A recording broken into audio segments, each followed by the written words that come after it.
El seminario de Jacques Lacan, libro 1, Los escritos técnicos de Freud, 1953 a 1954. Apertura del seminario. El maestro interrumpe el silencio con cualquier cosa, un sarcasmo, una patada.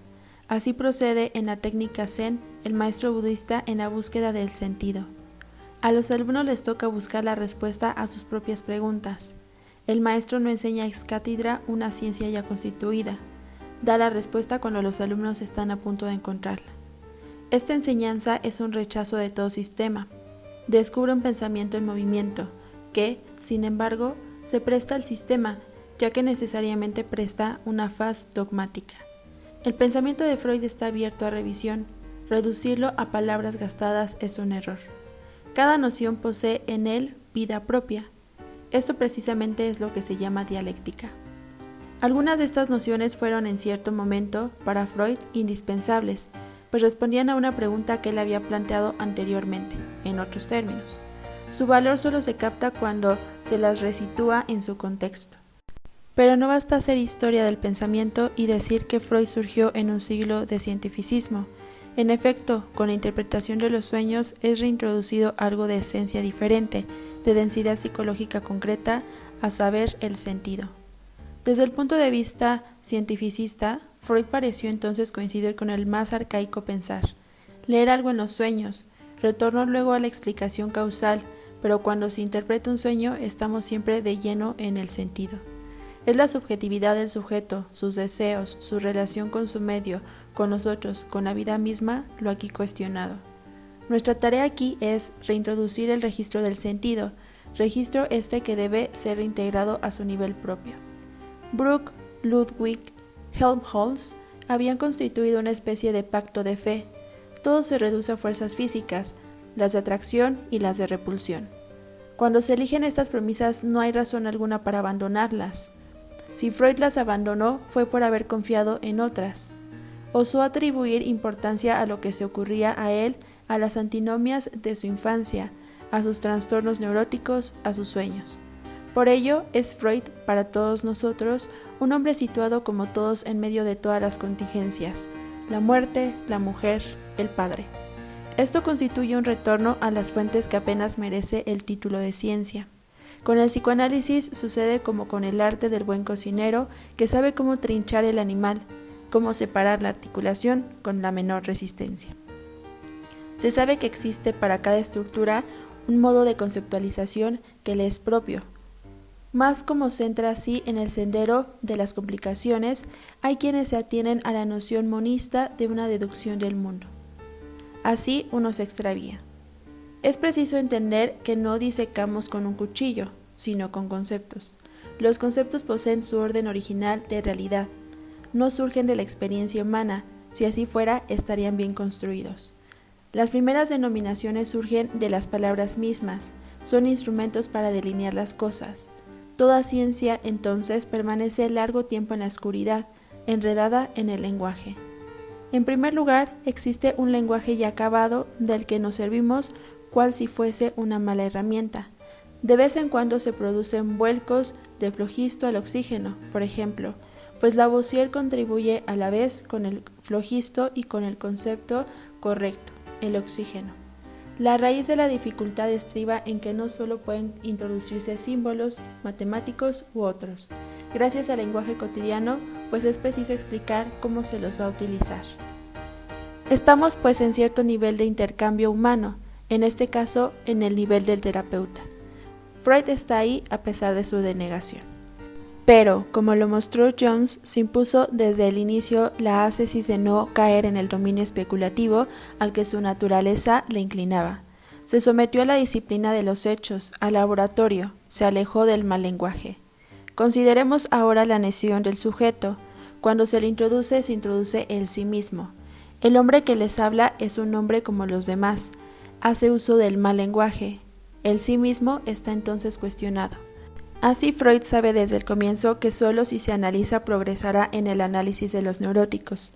La importancia creciente actualmente atribuida a la contratransferencia implica el reconocimiento de que en el análisis no solo está el paciente, hay dos y no solamente dos. Fenomenológicamente, la situación analítica es estructura, es decir, que solo gracias a ella son aislables, separables ciertos fenómenos. Es otra estructura, la de la subjetividad, la que crea en los hombres la idea de que pueden comprenderse a sí mismos.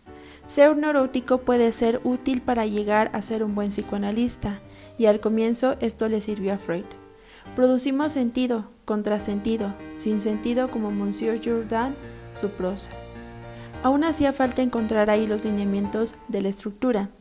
También Jung, maravillándose, redescubre en los símbolos de los sueños y de las religiones ciertos arquetipos propios de la especie humana. Esta también es una estructura, pero distinta a la estructura analítica. Freud introdujo el determinismo peculiar de esta estructura, de ahí la ambigüedad presente por doquier en su obra. El sueño, por ejemplo, es deseo o reconocimiento del deseo. O más aún, el ego es, por un lado, un huevo vacío diferenciado en su superficie por el contacto con el mundo de la percepción, pero es también cada vez más que nos topamos con él, quien dice no o yo, moi, yo, ye, quien habla a los otros, quien se expresa en diferentes registros. Vamos a seguir las técnicas de un arte del diálogo. Como el buen cocinero, tenemos que saber qué articulaciones, qué resistencias encontramos. El superego es una ley sin sentido, aun cuando no tienes más fundamento que el lenguaje. Si digo, tú irás a la derecha, es para permitir al otro acordar su lenguaje con el mío. Pienso en lo que está pasando en el momento en que le hablo. Este esfuerzo por encontrar un acuerdo constituye la comunicación propia del lenguaje. Este tú es tan fundamental que su intervención es previa a la conciencia. Por ejemplo, la censura, que es intencional, actúa antes que la conciencia funciona vigilante. Tú no es una señal, sino una referencia al otro, es orden y amor. Del mismo modo, el ideal del yo es un organismo de defensa perpetuado por el yo para prolongar la satisfacción del sujeto, pero es también la función más deprimente en el sentido psiquiátrico del término. El id no es reductible a un puro dato objetivo, a las pulsiones del sujeto. Nunca un análisis culminó en la determinación de tal o cual índice de agresividad o erotismo. El punto al que conduce el progreso del análisis, el punto extremo de la dialéctica del reconocimiento existencial es «tú eres esto». Este ideal, de hecho, nunca es alcanzado. El ideal del análisis no es completo dominio del sí, la ausencia de pasión. Es hacer al sujeto capaz de sostener el diálogo analítico, de no hablar ni demasiado pronto ni demasiado tarde. A esto apunta un análisis didáctico. Se denomina razón a la introducción de un orden de determinaciones en la existencia humana, en el orden del sentido. El descubrimiento de Freud es el redescubrimiento en un terreno virgen de la razón. 18 de noviembre de 1953. Parte 1. El momento de la resistencia. Capítulo 1. Introducción a los comentarios sobre los escritos técnicos de Freud. Introduciré con mucho gusto este año en el que les deseo la mejor suerte diciéndoles, se acabaron las bromas.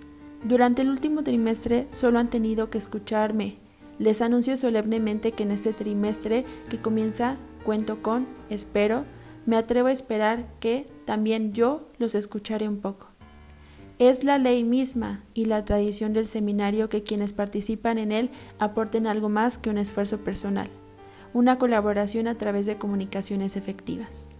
La colaboración solo puede venir de quienes están interesados del modo más directo en este trabajo, de aquellos para quienes estos seminarios de textos tienen pleno sentido, de quienes están comprometidos de diferentes modos en nuestra práctica. Esto no excluirá que obtengan las respuestas que dentro de mis posibilidades pueda darles. Me interesaría especialmente que todos y todas, en la medida de sus medios, a fin de contribuir a este nuevo estadio del seminario, dieran el máximo. Este máximo consiste en que, cuando interpele a tal o cual para encomendarle una parte precisa de nuestra tarea común, éste no responda con un aire aburrido que precisamente tiene esta semana ocupaciones particularmente importantes. Me dirijo aquí a quienes forman parte del grupo de psicoanálisis que representamos. Quisiera que captaran que si éste está constituido como tal, con carácter del grupo autónomo, lo está en función de una tarea que implica para cada uno de nosotros nada menos que el porvenir. el sentido de todo lo que hacemos y tendremos que hacer durante el resto de nuestra existencia. Si no vienen aquí a fin de cuestionar toda su actividad, no veo por qué estén ustedes aquí. ¿Por qué permanecerían ligados a nosotros en lugar de asociarse a una forma cualquiera de burocracia quienes no sintiesen el sentido de nuestra tarea? Estas reflexiones son particularmente pertinentes, a mi parecer, en el momento en que vamos a abordar lo que habitualmente se denomina los escritos técnicos de Freud. Escritos técnicos es un término ya establecido por cierta tradición. Estando Freud aún en vida, un pequeño volumen que escogía ciertos números de escritos de Freud, comprendidos entre 1904 y 1919, cuyo título y presentación y contenido indicaban que trataban del método psicoanalítico. Lo que motiva y justifica esta forma es la necesidad de alertar al practicante inexperto, quien querría precipitarse al análisis y a quien hay que evitarle ciertas confusiones respecto a la práctica del método y también respecto a su esencia. Se encuentran en estos escritos pasajes de suma importancia para captar el progreso que ha conocido en el nuevo curso de estos años la elaboración de la práctica. Gradualmente vemos aparecer nociones fundamentales para comprender el modo de actuación de la terapéutica analítica, la noción de resistencia y la función de la transferencia, el modo de acción e intervención en la transferencia, e incluso hasta cierto punto el papel esencial de la neurosis en la transferencia. Es inútil, pues, subrayar aún más el peculiar interés que tiene este pequeño conjunto de escritos. Ciertamente este agrupamiento no es completamente satisfactorio, y el término escritos técnicos no es quizás el que le da su unidad que, no por eso, es menos efectiva. El conjunto es el testimonio de una etapa en el pensamiento de Freud. Lo estudiaremos desde esa perspectiva. Estos textos constituyen una etapa intermedia. Ella continúa el primer desarrollo que alguien, analista cuya pluma no siempre es acertada, pero que en esta ocasión hizo un feliz hallazgo, bello incluso, denominó la experiencia germinal de Freud. Precede a la elaboración de la teoría estructural. Los orígenes de esta etapa intermedia deben situarse entre 1904 y 1909. En 1904 aparece el artículo sobre el método psicoanalítico. Hay quienes sostienen que surge ahí por primera vez la palabra psicoanálisis. Esto es falso, pues Freud ya la había utilizado mucho antes, aun cuando es empleada ahí de modo formal y en el título mismo del artículo. 1909, momento de las conferencias en la Clark University del viaje de Freud a América, acompañado de su hijo Jung. Si retomamos las cosas en el año 1920, vemos elaborarse la teoría de las instancias, la teoría estructural o, como Freud también lo llamó, metapsicología. Es este otro desarrollo de su experiencia y de su descubrimiento que nos ha legado. Como pueden ver, los escritos llamados técnicos se escalonan entre los dos desarrollos. Esto es lo que les confiere su sentido. Es una concepción errónea creer que su unidad surge del hecho de que Freud habla en ellos de técnica. En cierto sentido, Freud nunca dejó de hablar de técnica. Basta evocar ante ustedes que no son más que una larga exposición de descubrimientos de la técnica analítica. La vemos ahí, en formación. Esto es lo que le da su valor. Por ello, habría que empezar si quisiera hacerse una exposición completa, sistemática del desarrollo de la técnica en Freud. La razón por la que no he tomado los estudios sobre la histeria es sencilla. No son fácilmente accesibles, ya que no todos leen alemán, ni siquiera inglés. Ciertamente existen otras razones, además de estas razones circunstanciales que hacen que haya preferido más bien los escritos técnicos. Incluso en la interpretación de los sueños se trata todo el tiempo, constantemente, de técnica. No hay obra alguna, dejando de lado lo que ha escrito sobre temas mitológicos, etnográficos, culturales, donde Freud no aporte algo sobre la técnica. Inútil también es subrayar que un artículo como Análisis terminable e interminable, aparecido hacia 1934, es uno de los artículos más importantes en lo que a técnica se refiere. Quisiera ahora acentuar la actitud que me parece deseable, mantener este trimestre en el comentario de estos escritos. Es necesario fijarla desde hoy. Obtendremos evidentemente una completa satisfacción si consideramos que estamos aquí para inclinarnos con admiración ante los textos freudianos y maravillarnos. Estos escritos son de tal frescura y vivacidad que nada tienen que envidiar a otros escritos de Freud. Su personalidad se revela aquí a veces de modo tan directo que es imposible dejar de encontrarla. La simplicidad y franqueza del estilo son ya, por sí mismos, una especie de lección. Particularmente, la soltura con que encara el problema de las reglas prácticas que se deben observar nos permiten ver en qué medida ellas eran, para Freud, un instrumento en el sentido en que se dice una herramienta hecha a medida.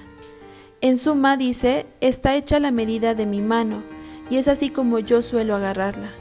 Otros quizá preferirían un instrumento ligeramente diferente, más adecuado a su mano. Encontrarán pasajes que expresan esto aún más netamente de lo que yo lo hago en esta forma metafórica. La formalización de las reglas técnicas es tratada así en nuestros escritos con una libertad que por sí sola es enseñanza suficiente y que brinda ya en una primera lectura su fruto y recompensa. Nada más saludable y liberador. Nada muestra mejor que la verdadera cuestión se halla en otro lado. Esto no es todo. Existe en el modo en que Freud nos transmite lo que se podría denominar las vías de la verdad de su pensamiento. Otro aspecto que se descubre en algunos pasajes que aparecen quizá en segundo plano, pero que son, no obstante, notables. El carácter doliente de su personalidad, su sentimiento de la necesidad de autoridad, acompañado en él de cierta depreciación fundamental de lo que puede esperar, quien tiene algo que transmitir o enseñar de quienes lo escuchan y lo siguen. En muchos sitios se aparece cierta desconfianza profunda respecto al modo en que se aplican y comprenden las cosas.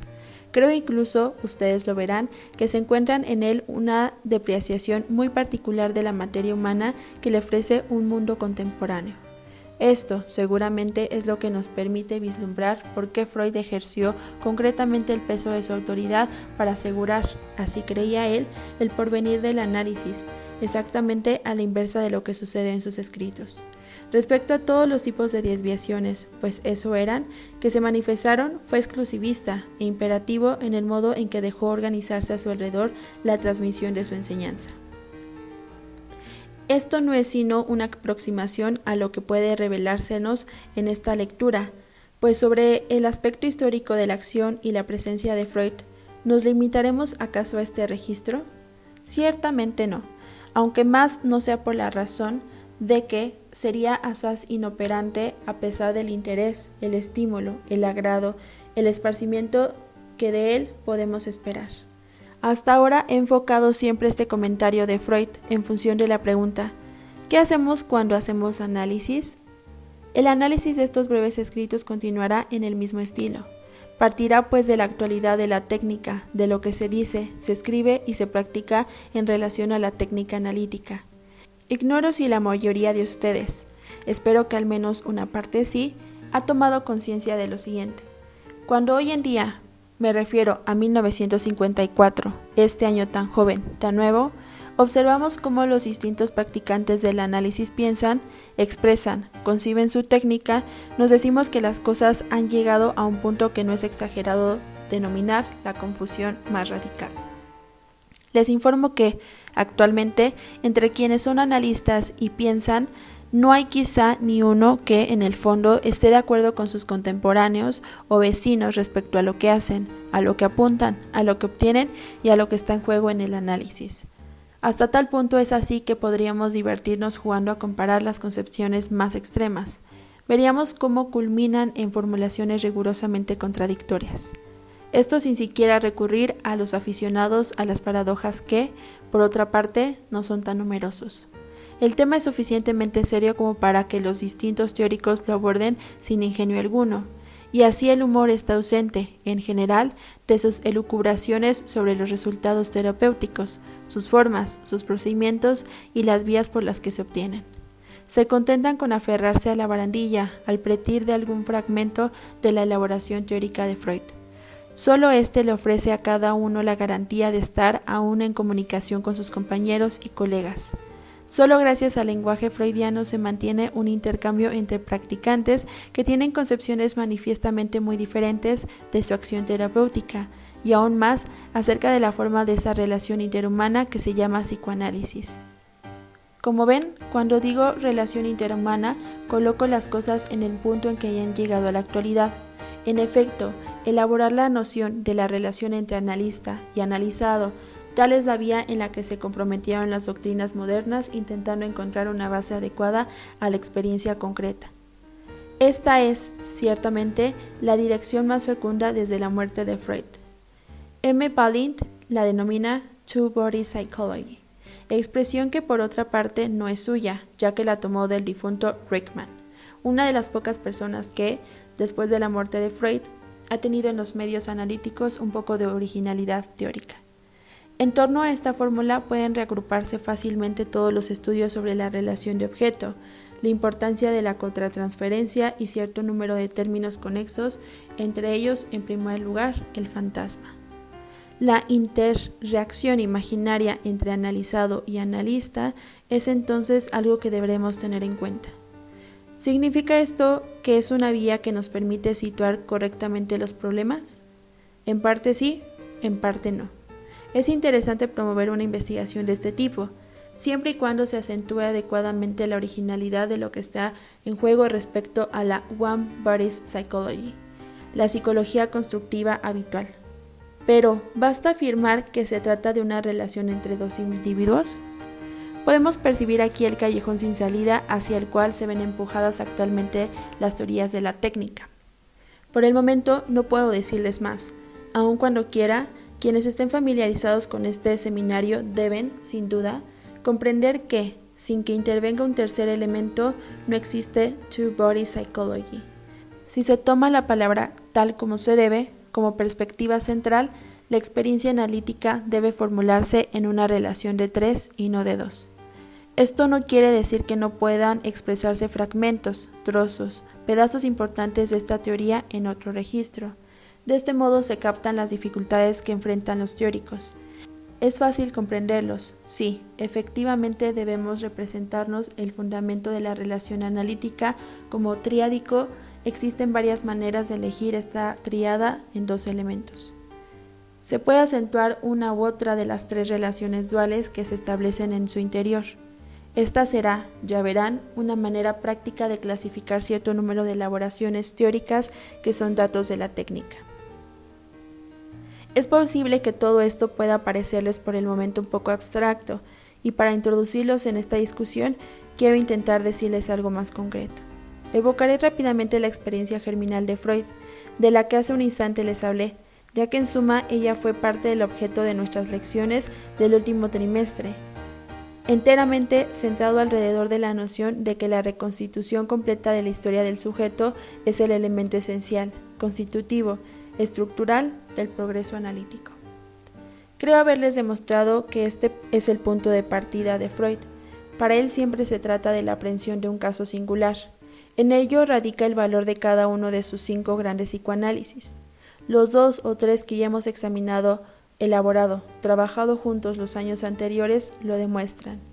El progreso de Freud, su descubrimiento, está en su manera de estudiar un caso en su singularidad. ¿Qué quiere decir estudiarlo en su singularidad? Quiere decir esencialmente, para él, el interés, la esencia, el fundamento, la dimensión propia del análisis. Es la reintegración por parte del sujeto de su historia hasta sus últimos límites sensibles, es decir, hasta una dimensión que supera ampliamente los límites individuales. Lo que hemos hecho juntos durante estos últimos años es fundar, deducir, demostrar esto en 1000 puntos textuales de Freud. Esta dimensión revela cómo acentuó Freud en cada caso los puntos esenciales que la técnica debe conquistar, puntos que llamaré situaciones de la historia. ¿Acaso es este un acento colocado sobre el pasado, tal como en una primera aproximación podría parecer? Les mostré que no era tan simple. La historia no es el pasado. La historia es el pasado historizado en el presente porque ha sido vivido en el pasado. El camino de la restitución de la historia del sujeto adquiere la forma de una búsqueda de restitución del pasado. Esta restitución debe considerarse como el blanco hacia el que apuntan las vías de la técnica. Verán indicada a lo largo de toda la obra de Freud, en la cual, como les dije, las indicaciones técnicas se encuentran por doquier, como la restitución del pasado ocupó hasta el fin un primer plano en sus preocupaciones. Por eso, alrededor de esta restitución del pasado, se plantean los interrogantes abiertos por el descubrimiento freudiano, que no son sino los interrogantes hasta ahora evitados, no abordados, a saber, los que refieren las funciones del tiempo en la realización del sujeto humano. Cuando volvemos al origen de la experiencia freudiana, cuando digo origen, no digo origen histórico, sino fuente, nos damos cuenta que esto mantiene siempre vivo al análisis, a pesar de los ropajes profundamente diferentes con que se lo viste. Freud coloca siempre, una y otra vez, el acento sobre la restitución del pasado, aun cuando, con la noción de las tres instancias, da al punto de vista estructural un desarrollo considerable, favoreciendo así cierta orientación que, cada vez más, centrará la relación analítica en el presente, en la sesión en su actualidad misma, entre las cuatro paredes del análisis. Para sostener lo que estoy diciendo, me basta evocar un artículo que publicaba en 1934, en el que Freud trata una y otra vez la reconstrucción de la historia del sujeto. No encontramos ejemplo más característico de la persistencia de este punto de vista de una punta a otra de la obra de Freud. Ahí hay una insistencia última en este tema pivote. Este artículo es la esencia, la cima, la última palabra de lo que constantemente se halla en juego en una obra tan central como El hombre de los lobos. ¿Cuál es el valor de lo reconstruido acerca del pasado del sujeto? Podemos decir que Freud llega ahí, a una concepción que emergía en los seminarios que realizamos el último trimestre y que es aproximadamente la siguiente. Que el sujeto reviva, rememore, en el sentido intuitivo de la palabra, los acontecimientos formadores de su existencia. No es en sí tan importante, lo que cuenta es lo que reconstruye de ellos. Existen sobre este punto fórmulas sorprendentes. Después de todo, son también un modo de recordar. Incluso llegará a decir que los recuerdos encubridores mismos son, después de todo, representantes satisfactorios de lo que está en juego. Es cierto que en su forma manifiesta de recuerdos no lo son, pero si los elaboramos suficientemente nos dan el equivalente de lo que buscamos. ¿Ven ustedes a dónde arribamos? En la concepción misma de Freud, arribamos a la idea de que se trata de la lectura, de la traducción calificada, experimentada, del criptograma que representa lo que el sujeto posee actualmente en su conciencia. ¿Qué diré? ¿De él mismo? No solamente del mismo, de él y de todo, es decir, del conjunto de su sistema. Hace un momento les dije que la restitución de la integridad del sujeto se presenta como una restauración del pasado. Sin embargo, el acento cada vez cae más sobre la faceta de reconstrucción que sobre la faceta de reviviscencia en el sentido que suele llamarse afectivo. En los textos de Freud encontramos la indicación formal de que lo exactamente revivido, que el sujeto recuerde algo como siendo verdaderamente suyo, como habiendo sido verdaderamente vivido, que comunica con él, que él adopta, no es lo esencial. Lo esencial es la reconstrucción, término que Freud emplea hasta el final. Hay aquí algo muy notable, que sería paradójico si para acceder a ello no tuviéramos idea acerca del sentido que puedo cobrar en el registro de la palabra, que intento promover aquí como necesario para la comprensión de nuestra experiencia. Diré, finalmente, de qué se trata. Se trata menos de recordar que de reescribir la historia. Hablo de lo que está en Freud. Esto no quiere decir que tenga razón, pero en esta trama es permanente, subyace continuamente el desarrollo de su pensamiento. Nunca abandonó algo que solo puede formularse en la forma que acabo de hacerlo, reescribir la historia. Fórmula que permite situar las diversas indicaciones que brinda a propósito de pequeños detalles presentes en los relatos del análisis. Podría confrontar la concepción freudiana que les expongo con concepciones completamente diferentes de la experiencia analítica. Hay quienes efectivamente consideran el análisis como una especie de descarga homeopática por parte del sujeto de su aprehensión fantasmática del mundo. Según ellos, en el interior de la experiencia actual que transcurre en el consultorio, esta aprehensión fantasmática debe poco a poco reducirse, transformarse, equilibrarse en cierta relación con lo real. El acento está puesto ahí. Pueden verlo claramente en otros autores que Freud en la transformación de la relación fantasmática en una relación que se llama, sin ir más lejos, real. Sin duda, pueden formularse las cosas de modo más amplio. Son suficientes matices como para dar cabida a la pluralidad expresiva, como lo hace una persona que ya nombré aquí y que escribió sobre técnica. Pero, a fin de cuentas, todo se reduce a esto. Singulares incidencias resultan de ello, que podremos evocar cuando comentemos los textos freudianos. ¿Cómo la práctica instituida por Freud ha llegado a transformarse en un manejo de la relación analista-analizado en el sentido que acabo de comunicarles? Es esta la pregunta fundamental que encontraremos en el transcurso del estudio que intentamos. Esta transformación es consecuencia del modo en que fueron acogidas, adoptadas, manejadas las nociones que Freud introdujo en el periodo inmediatamente ulterior al de los escritos técnicos, a saber, las tres instancias. Entre las tres es el ego la primera en cobrar importancia. Todo el desarrollo de la técnica analítica gira, desde entonces, en torno a la concepción del ego. Es ahí donde radica la causa de todas las dificultades planteadas por la elaboración teórica de este desarrollo práctico. Sin duda alguna, hay una gran distancia entre lo que efectivamente hacemos en esa especie de antro donde un enfermo nos habla y donde de vez en cuando le hablamos, y la elaboración teórica que de ello hacemos. Incluso en Freud, en quien la separación es infinitamente más reducida, tenemos la impresión que se mantiene una distancia. No soy desde luego el único que se han planteado esta pregunta. ¿Qué hacía Freud efectivamente? Bergler formula esta pregunta por escrito y responde que no sabemos gran cosa acerca de ello, salvo lo que Freud mismo nos dejó ver cuando también él formuló directamente por escrito el fruto de alguna de sus experiencias y en particular sus 5 grandes psicoanálisis.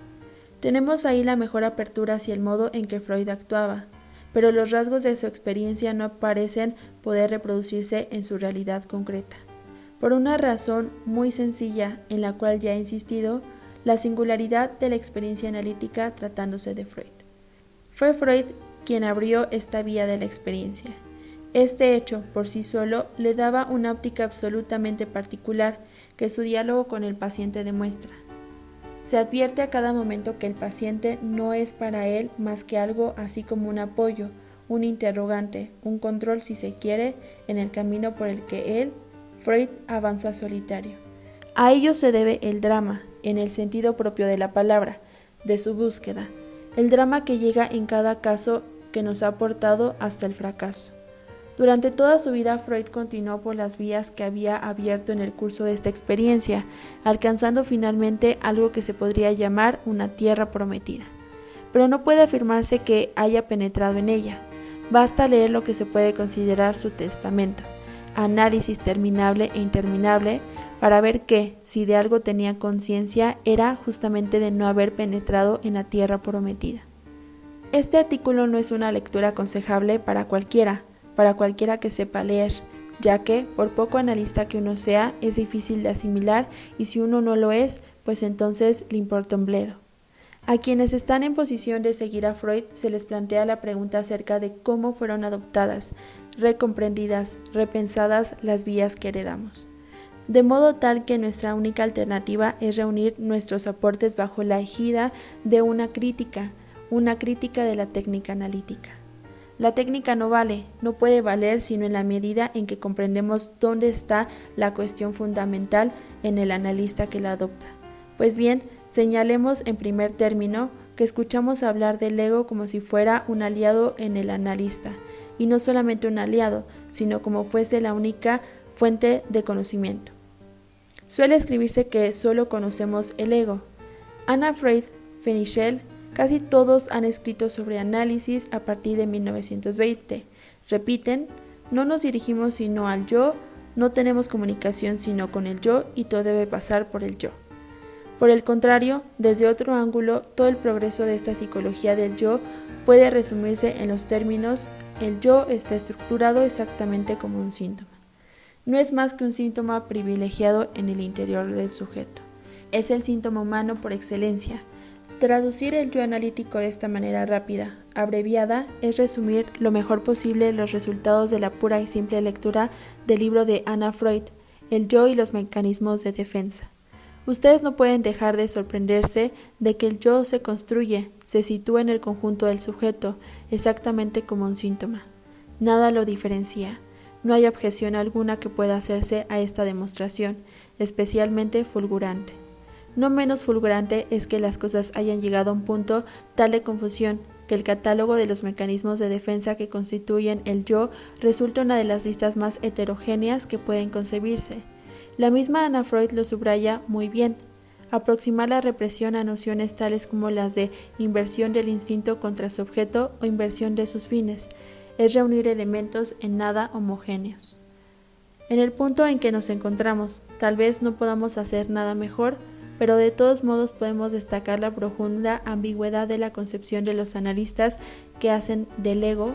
Ego sería todo aquello a lo que se accede, aunque por otra parte no sea sino una especie de escollo, un acto fallido, un lapsus.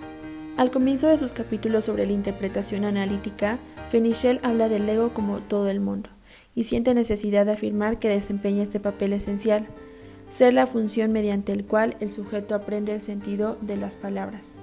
Pues bien, desde la primera línea, Fenichel está en el núcleo del problema. Todo radica ahí. Se trata de saber si el sentido del ego desborda al yo. Si esta función es una función del ego, todo el desarrollo que Fenichel hace a continuación resulta absolutamente incomprensible. Por otra parte, él tampoco insiste. Afirmo que es un lapsus porque Fenichel no lo desarrolla, y todo lo que sí desarrolla consiste en afirmar lo contrario y lo conduce a sostener que a fin de cuentas el id y el ego son exactamente lo mismo, lo cual no aclara mucho las cosas. Sin embargo, lo repito, o bien la continuación del desarrollo es impensable o bien no es cierto que el ego sea la función por la que el sujeto aprende el sentido de las palabras. ¿Qué es el ego? Aquello en lo que el sujeto está capturado. Más allá del sentido de las palabras es algo muy distinto, el lenguaje cuyo papel es formador, fundamental en su historia. Tendremos que formular estos interrogantes que nos conducirán lejos a propósito de los escritos técnicos de Freud, haciendo la salvedad de que, en primer lugar, estén en función de la experiencia de cada uno de nosotros. Será también necesario, cuando intentemos comunicarnos entre nosotros a partir del estado actual de la teoría y de la técnica, que nos planteemos la cuestión de saber lo que ya estaba implicado en lo que Freud introducía. ¿Qué es lo que quizá ya en Freud se orientaba hacia las fórmulas a las que somos hoy conducidos en nuestra práctica? ¿Qué reducción tal vez existe en la forma en que somos llevados a considerar las cosas? ¿O acaso algo de lo realizado luego avanza hacia una ampliación, una sistematización más rigurosa, más adecuada de la realidad? Nuestro comentario solo adquirirá su sentido en este registro. Quisiera ofrecerles una idea más precisa aún sobre la manera en que encaro este seminario. Han visto, al final de las últimas lecciones, que les he expuesto el esbozo de una lectura de lo que puede llamarse el mito psicoanalítico. Esta lectura está orientada no tanto a criticarlo, sino más bien a medir la amplitud de la realidad con la que se enfrenta y a la cual brinda una respuesta mítica. Pues bien, el problema es más limitado, pero mucho más urgente cuando se trata de técnica. En efecto, el examen que debemos hacer de todo lo que pertenece al orden de nuestra técnica no debe escapar a nuestra propia disciplina. Si hay que distinguir los actos y comportamientos del sujeto de lo que viene a decirnos en la sesión, diría que nuestro comportamiento concreto en la sesión analítica está igualmente distanciado de la elaboración teórica que de ello hacemos.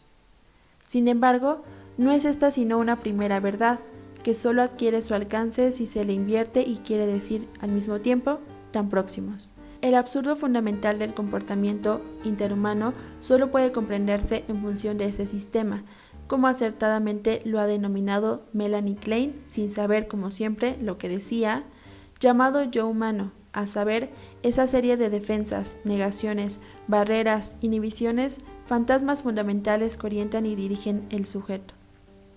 Pues bien, nuestra concepción teórica de nuestra técnica, aunque no coincida exactamente con lo que hacemos, no por ello deja de estructurar, de motivar la más trivial de nuestras intervenciones sobre las denominadas pacientes. En efecto, he aquí lo grave, porque efectivamente nos permitimos las cosas sin saberlo, tal como el análisis lo ha revelado, hacer intervenir nuestro ego en el análisis, Puesto que se sostiene que se trata de obtener una readaptación del paciente a lo real, sería preciso saber si es el ego del analista el que da la medida de lo real. Con toda seguridad, no basta para que nuestro ego entre en un juego, que tengamos una cierta concepción del ego, cual elefante en el bazar de nuestra relación con el paciente. Sin embargo, cierto modo de concebir la función del ego en el análisis no deja de tener relación con cierta práctica en el análisis que podemos calificar de nefasta. Me limitaré a abrir esta cuestión. Nuestro trabajo debe resolverla. ¿Acaso la totalidad del sistema del mundo, de cada uno de nosotros?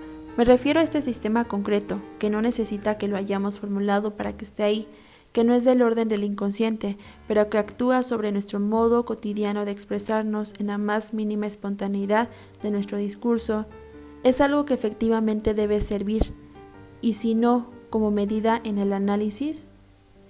Creo haber abierto suficientemente la cuestión como para que vean ahora el interés de lo que podemos hacer juntos.